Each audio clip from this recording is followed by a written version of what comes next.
Hi, everyone. Welcome to another episode of Slice of the Reef, our new podcast that demystifies the art of saltwater fish keeping. My name is Billy. And I'm Giancarlo, aka Banana or Fishy Fish. We're going to be your guides today into the amazing world beneath the waves, but also in the box in your living room. Crazy, huh? Enjoy and easy reefing.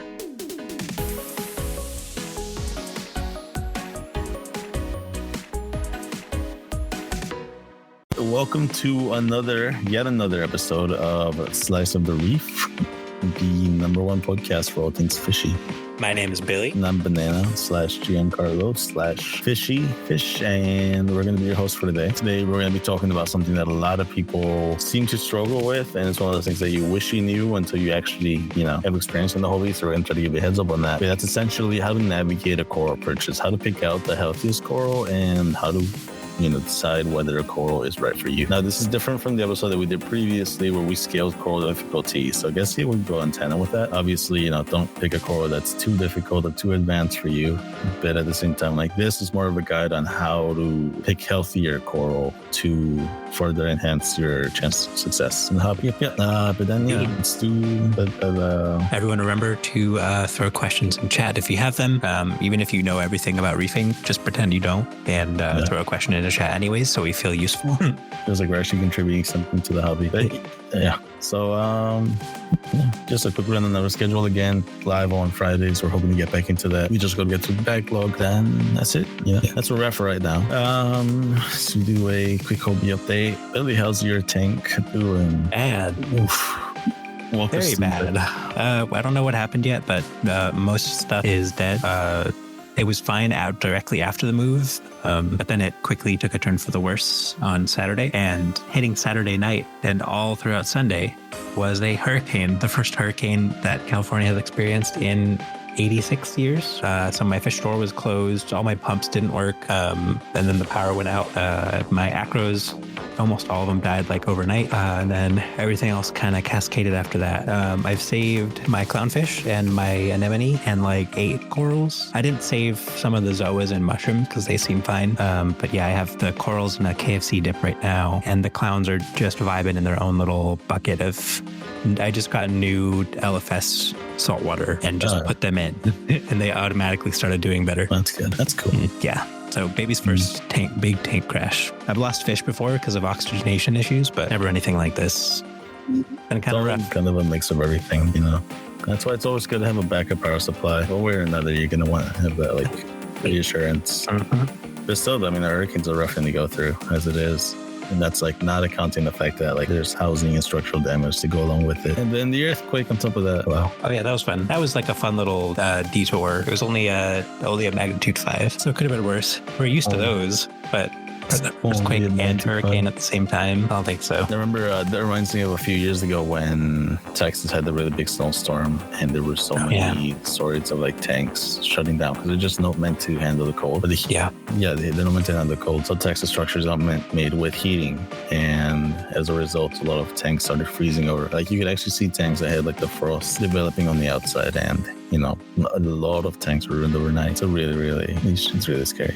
And then I remember after that, Kesso actually released a statement where if anybody had a Kesso that got ruined during that event, they would replace them for free. Or I don't know if it was for free, but they ended up replacing a lot of Kessos that time. I don't know. They got a lot of respect from me after that. Kesso's the good guy that we don't deserve, but we need. Kesso. Because they haven't been bought out by Neptune yet, right? Bertham Capital. Bertham Capital owns all the other companies. Yeah, but they're the one that's not in the monopoly yet. I think they're the only good good, solid, strong light that's not put out yet. Wow. We know someone that'll last. Gotta love capitalism. Gotta love it. How's your tank doing, Banana? Did you go to the aquarium? No, I haven't gone to the aquarium you recommended yet. For those of you that know, I just moved to Seattle, and then Billy's been recommending me to go to an aquarium nearby, and I've been procrastinating. That's all I do. You posted something on Insta though from the Hawaii exhibit, I thought. Yeah, so the Seattle Aquarium, I got to see that, and it's actually really cool because they've got an exhibit that's dedicated to straight Hawaiian livestock. And for those of you that aren't caught up yet, Hawaii shut down their importation of coral and fish about a year ago. No, 2 years ago actually, right? Is it 2 or 3 years ago? And it's since then, forever. Yeah, it feels like forever. But that's when you sold the yellow tank prices go from like 25 each to 300 each. And then, there's no more Potter's Angels, Potter's Wrasses, Flame Wrasses, things like that just have not been easy to find. So it was really weird seeing those again after so long. But it gives me hope that Hawaii will someday open the doors again so you can import all those. So when I asked you if you'd been to the aquarium and you said no, you were lying? No, I was not lying. Which aquarium did you think I was? The Seattle Aquarium. I went recently though. I didn't go a while back. I just recently go to visit it, and it was pretty cool. Actually, no, I did go first time. I guess I was lying. Yeah, I went a while back when I saw that one fully structured PVC rock and that other one that was invaded by Acalapora, which reminded me really of Sky's tank. Oh, poor Sky's tank. Yeah. Some say she's still out there somewhere fighting. Oh, she's in here. Some say she's still in here somewhere fighting off Acalapora babies. Who knows? But ironically enough, Billy, since a lot of your stuff didn't make it, now you're going to be buying coral, which leads us into today's episode, which is how to pick out healthy coral. That was a very dark transition. I'm sorry. I shouldn't have used that. It's a silver lining, though. As a hoarder of coral, it is very refreshing. Yes. Well, no, because I lost my bangarang, and that was like I actually cried because I don't think that's replaceable. Which one? The red Alveopora. The one that I've been trying to get? Yeah. Damn it. Keep the skeletons, because you never know. I've seen coral come back from skeletons. Give it like a few months in the new tank, and if nothing grows, you can glue other coral into it. And if stuff grows, it comes back, You never know. Yeah. You never know. I've seen Monties come back from one thing, like from a single polyp. It's just the magic. Yeah, I got a dragon fruit, I think. Dragon fruit Monty. That was completely gray. Like it wasn't even brown, it was gray. And it started coloring back when I put it on the sand bed, but then it got covered with sand and then it stopped coming back. Tragic. Funny how those things work out. Right. Let's dive into today's episode, I guess. Awesome. Coral. How do you pick healthy coral? That's a scary thing, right? Because, if you pick out the wrong coral, then you're stuck with it. No one's going to take back a coral that you bought. And yeah. Billy, what are your experiences? Have you ever bought sick coral? Well, yes, in two ways. One, I bought improperly fragged or not yet healed coral. And I bought healthy corals that did not do well during shipping. Yeah. Those were my big mistakes that I've made. Both times, though, I managed to nurse. Both times I managed to nurse them back to health. But I think that's mostly my selective memory, not thinking about the times that I bought sick coral and they just died overnight. Yeah, buying sick coral is a really, really good way to lose money and end up with a free skeleton. It's never recommended to buy a coral that's sick with the intention of trying to nurse it back now, unless you're paying like $1 for it, because 9 out of 10 times they won't make it. It'll just keep on declining in your tank. That's usually a sign that it's been going downhill since it left the ocean, because most of the coral that you'll see in the store or maricultured and picked straight out of the ocean, straight from a reef, like give it a week and a half turnaround, right? Between the time that the coral is picked and it gets sold to the person. Purchasing healthy corals, on the other hand, it's a hit or miss. You just got to know what to look out for. If you have a well-established tank and you're buying healthy coral, you're going to have success with it. That's not saying it's going to 100% guaranteed live, but you're going to have a much higher chance when you're buying a healthy coral than if you're buying a coral that has weak or degrading elements to it, But it's gone again. But yeah, let's give you let's go over what to look out for when you're buying coral so that you can, make the best decision. And we're going to go over 4 certain things. And that's doing a visual inspection, physical inspection, and seeing if you can spot any pests or diseases. And that's something that's really, really important, because it's something that you'll think about until after you've purchased the coral and you realize, holy crap, I've got crabs on it, or holy crap, I have introduced something negative to my tank. One of the biggest downsides of buying sick coral is the fact that it's whatever ailment is impacting the sick coral in the store will follow you through and into your personal tank. Bill, you there? Have you ever bought sick coral? Yeah, I have bought one piece that I tried to save. It was I've never bought sick coral, but I've been given sick coral by friends, because it wasn't doing well in their tank, so they gave it to me to try to restore it, and I've had fair luck with that. If you have an established enough tank, you can kind of just nurse stuff back to health. Yeah, but it's not just by giving them fresh water or clean water. Yeah, clean, fresh salt water. It's not something we recommend though. Odds are if you're experienced enough to be able to do it, you're experienced enough to know not to pay for it, basically. Yeah, very true. So we're going to try to get you guys up to that bar. So what do you look for when you're buying a coral in person? First thing is the color. If the coral is browned out in the store, it's usually like rolling the dice, and maybe it'll color up in your tank. Odds are it won't. That's a tank by tank kind of thing. But if you want to, start off on the right foot, you want to purchase a coral that are showing vibrant coloration, because that's usually like the first sign of a healthy piece of coral. Something that's dull, faded, or brownish could be an indication of stress, or that it's just in bad health. I think I bought completely bleached palithos once, thinking they were a really cool, never before seen white zoa. When did they end up as? And then they colored up to be Texas trash, I think. It's like God. Blue-green palette. Yeah, the really nasty ones. So I just put them in like almost no light, and they just chilled out for a while until I threw them away. Oh man, I've seen nothing kills them, dude. They're so annoying. I buried an entire rock of them upside down, right into the sand. And several months later, we were doing a little bit of light rescaping, picked up the rock, flipped it over. The little photos were still freaking there. I don't know how or why or what gave them the motivation to keep going, but I hate those things so much. They're impossible to kill. What do you look out for when you're when you're inspecting coral? My biggest pet peeve is fresh frags. Like if I can see the cut, it was fragged within the last week, and it should not be up for sale. That's a really good one. Especially acros. None of the acros that I bought that weren't already encrusted survived. And that I've only bought like maybe 2 or 3 of them like that. But I'll never buy any more again because fish cuts. Yeah, especially chalices, you can really tell because the bone, like the skeleton, is bright white. Oh yeah. That's but that goes into assessing the physical condition of the coral. If you see any skeleton on it, it's a bad sign. If you're buying that grow, and the thing with a skeleton is that necrosis tends to start off light, but then it scales a lot harder or a lot faster in coral. Exponentially even. Yeah, exponentially, yeah. So a little piece of white or peeling flesh in a necro could rapidly turn into the whole thing, or TNN or STNing overnight. Oh, and the trap that I normally fall for in terms of coloration, this happened to me with the zoas. If it looks white or like extra bright and shiny, it might just be in the process of bleaching. A lot of corals don't even brown out when they're stressed. They just like bleach. They just bleach, yeah. Just go straight white. It's never... I think it depends on what kind of zooxanthellae they have or something. But like if you're looking for brown corals, to rule them out as sick corals, there's other colors a coral can look like and be sick. Yeah, straight white. That was not English, but hopefully you know what I mean.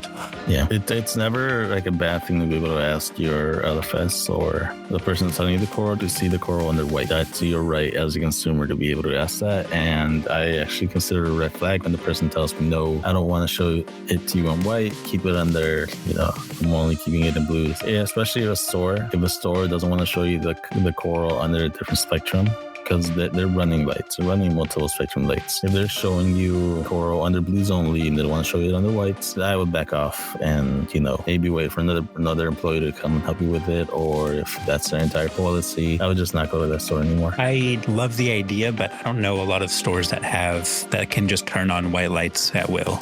Most of them can. Do you have stores like that? Oh yeah. Almost all of them can. Even if it's just like turning off the blues. If they run radiance, take it out of the tank. Take it out of the tank. No, if they run radiance, for example, they can. I had a store who ran vipars, and those are a pain in the ass to turn the whites on, and they would still, put the lights to white. If I wanted to see another whites, like you're paying for the coral, you have the right to inspect it and to make sure you're getting a healthier piece. Because I know what'll happen sometimes with acros, especially, is you'll see like this. It's not a solid color, right? It's not like a solid bright green, but you'll see this holographic little layer of green on the coral, and it'll look really, really cool, or red, right? And the moment you see it under white lights, you see just straight white, straight bleached. And I've bought 2 pieces like that. It's usually because there's a thin layer of zooxanthellae on the layer of the coral. As far as the foundational, like biodiversity, there's nothing there. And so those have a much higher chance of like dying. Or 2, if they do come back, it'll be a long, arduous process, which is just not worth worth dealing with. For what you're paying for that, like they'll charge you the same amount of something else, or they'll tell you up front, hey, this is browned out, you want to pay less for it. And neither's really worth it for me. It's always been basic stuff. Agreed. It's always been basic, yeah. Okay. Polyp extension is something else to look out for. If you're buying acros, you want it to be, well, if you're buying acros, you want it to be, open. You want to be able to see the polyps on it. If you're buying torches, hammers, and you see it closed up in the store, pass on it. That's just not worth it. If you're seeing hammers that are like shriveled up and you see like a little bit of flesh kind of falling off, that's a guaranteed no-go. You want it to be open. It does not matter if the guy or the person that's out there tells you, hey, like this coral was open an hour ago, we just moved it. If a coral's healthy and you can shake it, put it down and it closes up, within about 15 to 20 minutes it'll open back up again. So don't accept the excuse of, oh, I just moved it. That's or it's moving, or it's sleeping. Yeah, it's sleeping. The only exception would be if you go on after hours and the lights are off and they're turning it back on and it takes forever for the coral to open. Because, that's like when they will open up slowly. But don't be the person that goes to your LFS at like 10 p.m. and then ask them to turn on the lights. You usually have this. When you're buying torches, look at the flesh. If there's a very narrow flesh line or flesh band, that's always another red flag too, because it means that like it means that they're not to go. Another red flag is an LFS that won't show you or doesn't even know about the flesh band. If they're selling torches and they don't know about the flesh band, they're not selling torches. They're selling dead skeletons in making. Basically, yeah, that's how it is. That's all it really is. You want to see don't buy dry acros. Do you ever see a mucus coating on your acros, Billy? Yes. Like before they died, obviously. Yeah. When they were stressed or when I did a water change and they were exposed to air for a while, they would slime up. Yeah. You never had a slimer, so I didn't see like a lot of slime. But yeah, I know about that acro smell. I know about our slime. Actually, my Montes would slime up more often than my acros.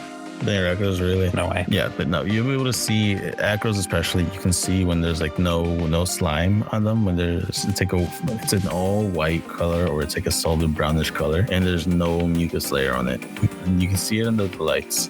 It's especially like prevalent when there's blue lights and you can't see the little glow on it. That's always a bad sign. And yeah. If you think about it, Acropora are giant colonies of filter feeders. Basically, not hunter gatherers, but hunter sitters that sit there and sting stuff out of the water and funnel it up to their polyp openings, and they eat that way. They're sitting there hunting all day and all night, and they use not only their polyps, but also their normal coral flesh to find stuff, kill it, or if it's dead, just funnel it up to their mouth and eat it. Basically. And it's kind of a fluke that they photosynthesize. Yeah. Loose flesh is the biggest concern with loose flesh when it comes to things like purchasing it. Mainly is it's the fact that if you are putting a coral like that in your tank and the acro or the Monty or the torch, whatever it is, like starts expelling flesh. If that flesh lands on the coral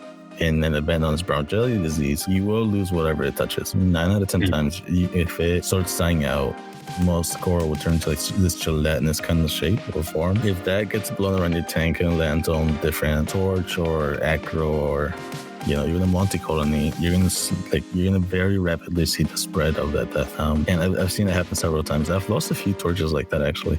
It's very, very distressing because you don't know how to stop that. Torches are really susceptible to brown jelly, and then what they'll do is they'll basically be typhoid Marys. They will let the brown jelly multiply to essentially an epidemical population, and then it'll just kill everything. Actually, I want to go back to what you talked about earlier, making sure that it's not a fresh cut. Seeing how the person who sells you the coral clues or mounts the coral before they is actually a very big thing. It's a very big thing. You want to make sure that they're not putting the coral down the frag racks or they're touching other coral. I've seen cases where people would buy coral and, they'll buy coral that's like directly laying or touching another coral. Take it home and surprise it dies. It's like, no, dude, that coral was on its way out at the store. You should not have brought that home. It was actively being digested by another hunter-gatherer because the LFS decided they wanted to burn money that day and not move them further away. They will sing coral. The LFS I used to work at, their issue was flow. Like the flow in their frag tanks was just all over the place. Like there were a bunch of power heads that just weren't attached to anything. So they were swinging around freely, pushing things in random directions. Why? And that changed every day. So you could put something down and it would be across the tank from all the stuff it could have stung. but then a powerhead pushes it out of the egg crate and onto other corals, and then suddenly you've lost $700 because you couldn't glue one powerhead to the wall. Basically. But I'm not frustrated. It's fine.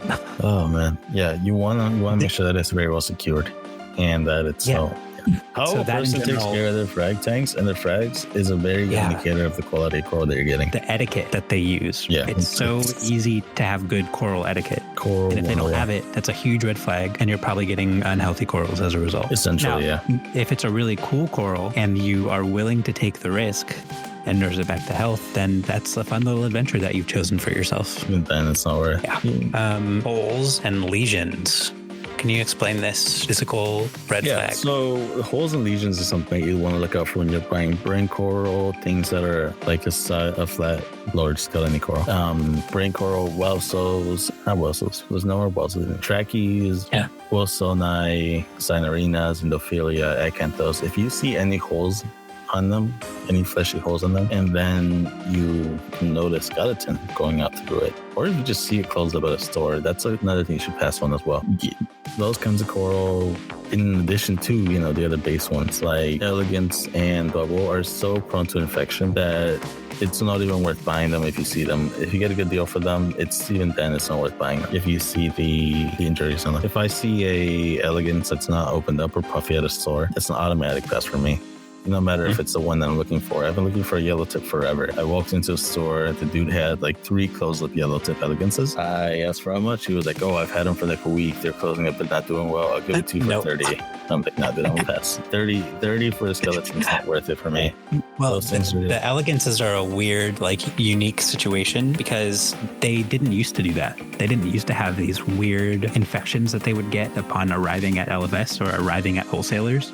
Elegances have always been like that. They've always been always? That. Yeah, elegant. As far as I've been in the hobby, elegances have always been this one tear and it's done kind of coral. Same with the bubble coral. They've all been very, very prone to infection. Yeah, and the elegance one in particular is called elegance syndrome, and they're researching some really cool ways to treat it with some sort of acid. I forget what kind. I think it's oxalic. That's pretty cool. That would be really cool. But anyway, if a torch is closed in the store, you're not going to get it to come back. If an elegance is closed in the store, it's 2 minutes away from being dead. Yeah. Bubble corals, I've never tried to rescue one because bubble corals are ugly to me. But same with them. I assume it's the same thing. Yeah. They're all related and they're all susceptible to the same pathogen that just seems to tear through them in captivity. Big fleshy coral. Really careful. Wallhammers are the exact same thing. The larger the body is when it's happy, the more chance it has of an injury, which will cause it to close there. So with that in mind, even if it doesn't have those issues in the store, you should be very, very vigilant about acclimating, and you should be very, very vigilant in the first 2 months or so to make sure that it isn't succumbing to those same infections in your own tank. Exactly. Because they all come in with the pathogen. It's just a matter of time before it either gets enough stress or just loses a random battle, a random chance, and starts succumbing to whatever that infection is. I mean, I've seen them come in long term. People just don't know how to care for them. People don't know that if you see an injury, it's not a matter of wait it out. The moment your elegance isn't happy, antibiotic is a way to go. Or a bubble coral. The moment they're not happy, you need to put them in the antibiotic dip. Yeah, that's something you want to look out for.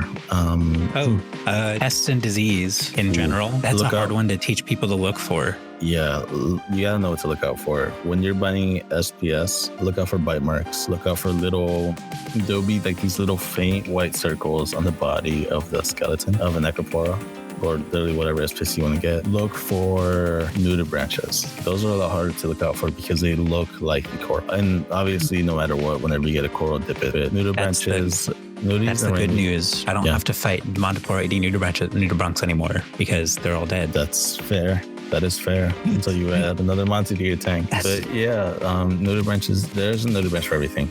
There's nudies that eat zoas, gani, xenia, GSP. There's a nudie for everything.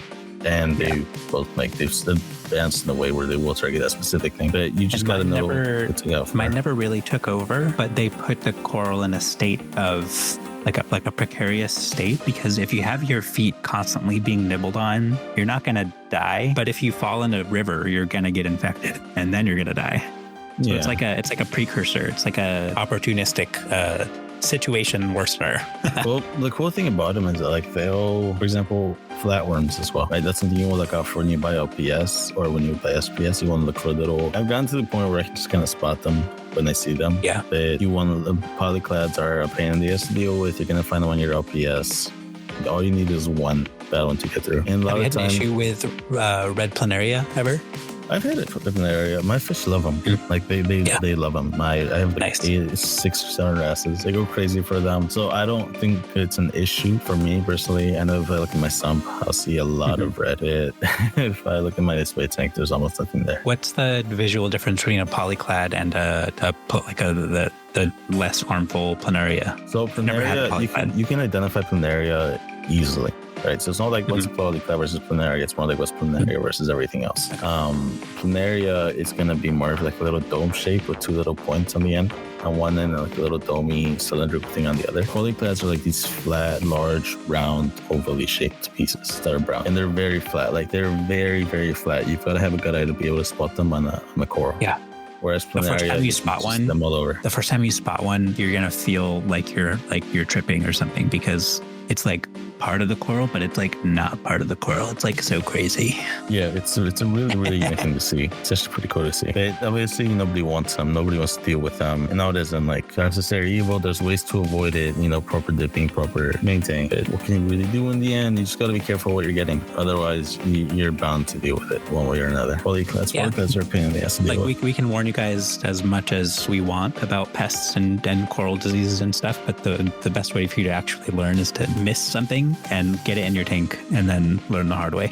Man. And over time, as you buy more corals, you'll be able to pull upon the wealth of experience. And by experience, I mean dead coral skeletons, like I now have a giant pile of. No, to figure out which corals will end up being on your skeleton and which corals will end up thriving. Yeah, that's the difference between a coral skeleton being experience versus a coral skeleton being arrogance. Like you take it, something happens and you learn from it. It's not you buy coral, it doesn't do good, you buy more coral, it doesn't do good, you buy more coral, it doesn't do good, and then you don't change anything about what you're doing. Yeah, very true. Other stuff growing around the frag is a huge thing to watch out for. I mean, what I usually do whenever I get any coral is I take them off the frag plug. Obviously, I can't do that with Acropora if they're encrusted, but I'll do as much as I can. I do that with acros too, actually. Because I've realized that I'd rather lose a little bit of encrusting than lose the entire colony or risk introducing something bad onto my tank. Because if we have a pest and the pest gets onto the other stuff that you've got, right, the existing eco colonies, you're dealing with more of an issue, more like a deeper issue, especially when everything's encrusting. Then you're stuck in a situation where you want to depart your coral, but you can't depart your coral because all your coral is encrusted and feed down. And so it's a double-edged sword, Yes. But all of this is like beneficial, but the biggest thing and that makes buying coral difficult is when you're buying it online, and that's a whole topic in itself. Some things that make it hard to buy coral online is the fact that you're not seeing the coral before you buy it. You're really just seeing what the online vendor wants you to see. That's why if you can, it's always good to go for the what you see is what you get sales. Buying coral that you can you actually get a picture of before it ships. I make it a practice, for example, to take a picture and send a picture of the coral that I'm selling before I actually ship it out. The moment it gets cut, I send it out, and I usually don't have to cut twice because I cut fairly well. But you want to be careful. I would recommend that for beginners, obviously. Buying coral online. Sorry, I thought we were still talking about the fragging. Oh, no. Buying coral online. Yeah. It's sometimes you have a choice, because sometimes like an LFS will be drastic in price or there's no good LFSs around you. And so you are resorted to having to buy coral online. And at that point, what do you really do? No. You just got to be able to protect yourself. Buying from an online vendor that you know and trust. And if you don't have any US recommendations, I have a few that I trust and that I will stick with and that I would actively recommend. I have a few where I would actively avoid. You just got to be careful with it sometimes. And you should not be afraid to ask for recommendations. Ask for an honest review or an honest experience with it. But, crowdsource your information. Look up a vendor online. Usually there will be at least one thread of someone ranting about a bad coral sale if they had one, so that you don't have to be the person to make that first post. You don't want to be. I'm trying to make it a goal not to be the first one to buy coral from a vendor. From a specific vendor. I don't like to. It's okay to not know much about coral. You learn a lot through just hanging out on the farm and being in the hobby and talking about it. You really do learn a lot about it, identification and things like that. Yep, that's the best way to learn. It really is. It really is. Sometimes you'll buy a coral that looks really healthy and is encrusting and there's no coloration issues or anything, and it'll still die. Yeah, but there's not really much you can do about it. Just making sure it's encrusting. Knowing what pests to look out for is the biggest thing. So essentially, buy healthy coral and don't buy sick coral. That's really the most that we can recommend. And healthy versus sick is a comparison that you learn to make over time. Don't be afraid to ask questions, and don't be afraid to say no to a vendor. Their job is to sell. Your job is to make sure you get the healthiest and the best coral you can. If they're being really pushy with it, don't be afraid to say no. Yeah, there was a weird syndrome I got stuck in where if I went into an LFS, I had to buy something because I felt bad about like being in their store and taking up space and getting their whole stuff. Yeah, it's a psychosis, and I think I got over it. It's normal to go through, but yeah, you just realize it was easy to get through when I realized, hold on, I can't buy this. I have no money. Yeah. And then, oh wait, I'm broke. Yeah, hold on, I'm broke. It's a lot of fun. You're not obligated to buy anything. Like I always say, I literally always say this, there's always going to be another deal. There's always going to be another coral. There's always going to be another sale. There's no obligation to buy something that's not of, good quality just because of the fact that, hey, you might not get it again. Yeah, that's the worst thing about the online coral marketplace is every website has a high pressure sales event where it's a live sale and you're never going to get these deals again, and they're going to sell out in 2 minutes. They're you have to buy now. Yeah, online coral sales. There's two kinds. There's the ones that are like recorded live, where somebody will be saying, "Hey, comment XYZ for buying this coral," and then there's the ones that are usually made through a forum, where like a new post has more coral and you put it to your cart, or there's somebody else adding it. You've got to be the first one to rush it because you don't know who else saw the post and who else wants to buy it. I hate those. Personally, I hate those. They're really predatory. And I think while they're good to look out for or just to watch, just so you know what's out there, it's not really worth buying anything from them because you're not getting anything special. In the end, after the cost of shipping gets implemented, after the taxes get implemented, you're paying market value for the coral. So if you're going to pay market value, at least pay market value at a place that you know you're going to get a decent quality of it. That and the fact that they'll put their own names to well-known coral just for the sake of selling it. Which is weird because you'd think it would sell better if they used the more distributed names. But apparently no, they don't. They're rather push it. I don't know. Like for if your name is Billy, right, and you're like Billy's Coral, and you're like Billy's Coral, the BC checklist, whatever, right? The BC Ocean Thunder. It just sounds. It sounds better if you're Billy's Coral and you're selling Billy's Coral, yada yada yada. It makes you sound more official because a beginner doesn't really know that Jason Fox, Aqua ST, Battle Corals. He's already thinking Battle Corals. So they don't know how to differentiate. So it is predatory. It's not a good practice to be in, but in the end you can't really help it because like all you can do is just avoid it and watch, see what they have, know which ones to be careful for. I've known more than a few people that have gotten scammed in this sort of way, and then they'll receive is much less drastic than what they're getting. But that's where we're at now. Any questions, feel free to ask. We've always got a few minutes. Throw questions in chat, y'all. Y'all have been slacking. All right, we have some questions. Okay. Val asked if a frag has some algae on it, like bubble or hair, is it worth it? Like a little, not covered. If it's a little bit on the side, well, first is make sure it's not bryopsis. If you can identify and make sure that it is not bryopsis, and you're not willing to give it a bath for it, it should be fine. I've never had an issue with bubble algae taking over my tank, but again, my tank's a little bigger. Everything else should be fine. And if you're really that worried about it, you can always just, if it's an acro or something with a skeleton, you can just break it off and put it on another frag, which is also it's also a really good option or something good to do. What do you think, Billy? Again, I would, if you can remove the frag entirely or the plug entirely, and kind of remove the algae from the equation, that would be ideal. If you have a newer tank, however, I would just not buy anything with algae on it because the moment you get like 5 spores of algae in a newer tank, they're just going to start taking off like crazy. Definitely a higher risk in a smaller tank where you don't have the benefit of fish that can eat algae. If you have like a 5 or a 10 or a 13 gallon, it's a much riskier purchase because you have a much higher chance of algae taking over than if you had a bigger tank. Exactly. And if an LFS is trying to sell a frag that's covered in algae, they're bad at their job. Any other questions that we've got?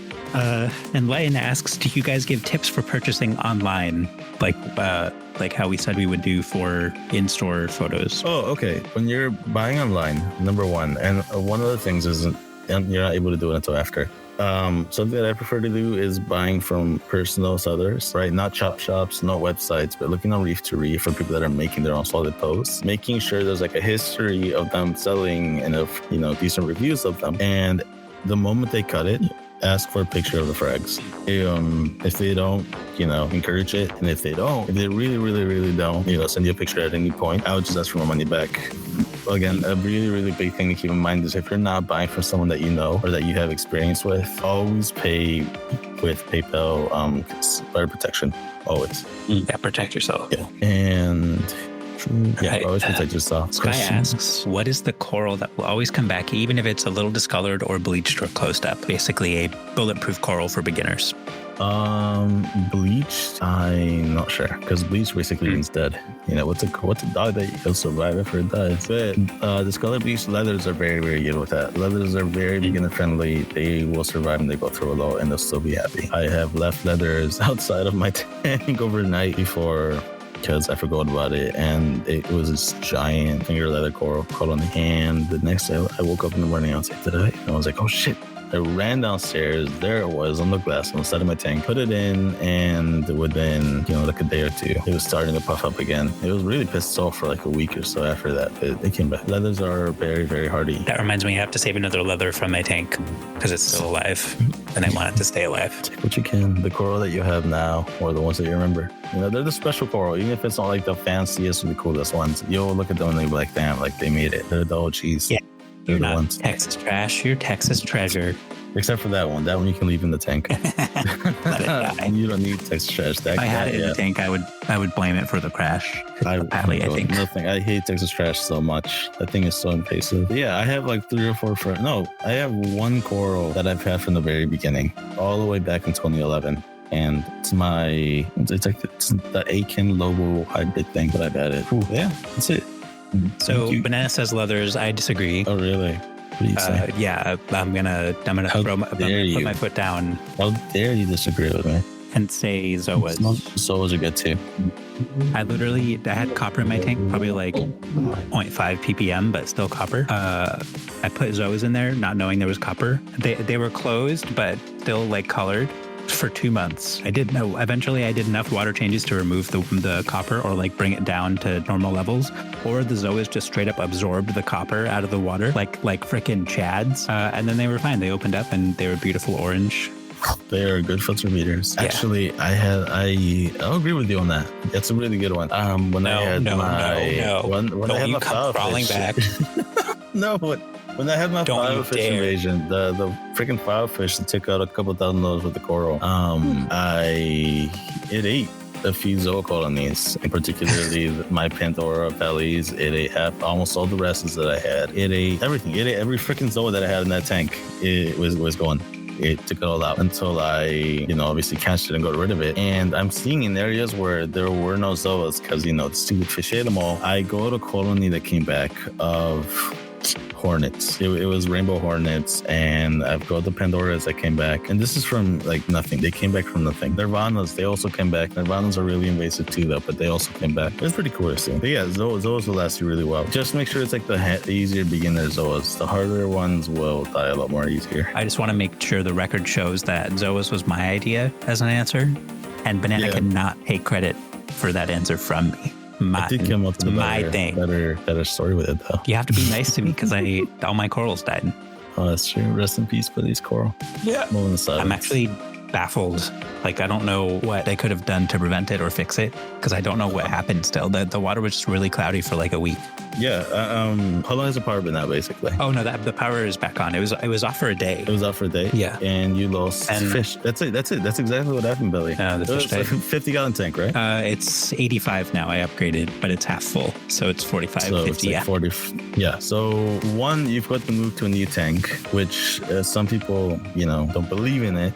But even if you're upgrading to a bigger tank, you're still going to have a small cycle. With the fact that you lost power, so fish died, when the fish died, like the corpse immediately caused a bacterial bloom, and with the bacterial bloom, just everything else died. Just after that. That's what happened to me. When I was doing my transfer, I put all of my stuff in the Rubbermaid tub, and there was a mini cycle in there because the fish. Well, first off, there was naturally a mini cycle because new surface area for bacteria to take over, and then I had a fish that died all the way at the bottom. And like within a day or two, it just got super, super cloudy. All it takes is one fish to die. And if you don't have the proper filtration on there, everything of that. Did you have filtration on there, Billy? Like a skimmer or anything? No skimmer. I have an air pump, but it kept coming unplugged from the air stone. Yeah. Test your ammonia. I can almost promise you that ammonia is going to be through the roof right now. Once the fish started struggling, I was dosing Amquel like twice a day. Test your ammonia. That's my freaking ammonia. Test your ammonia. You pump cycle your tank, dude. That's what to do it. And, for the listeners that are out there that are upgrading to another tank soon, anybody upgrading will cause a mini cycle. Believe it or not, it will cause a mini cycle. Good to know. Yeah, and it's rough, man. But you get through it. And now you know how the foundations with which to start your next tank, right? Yeah, very true. I'm building it on the literal bones of their predecessors. As it should be. That's all it's meant to be. But yeah, thank you guys so much for listening in to today's episode of Slice of the Reef. Like I said earlier, we will be back next Tuesday with another episode live, and we will be uploading on Friday. But that's it. That's it, right? Awesome. Thanks for coming, everyone. Okay, bye, everyone. Easy reefing.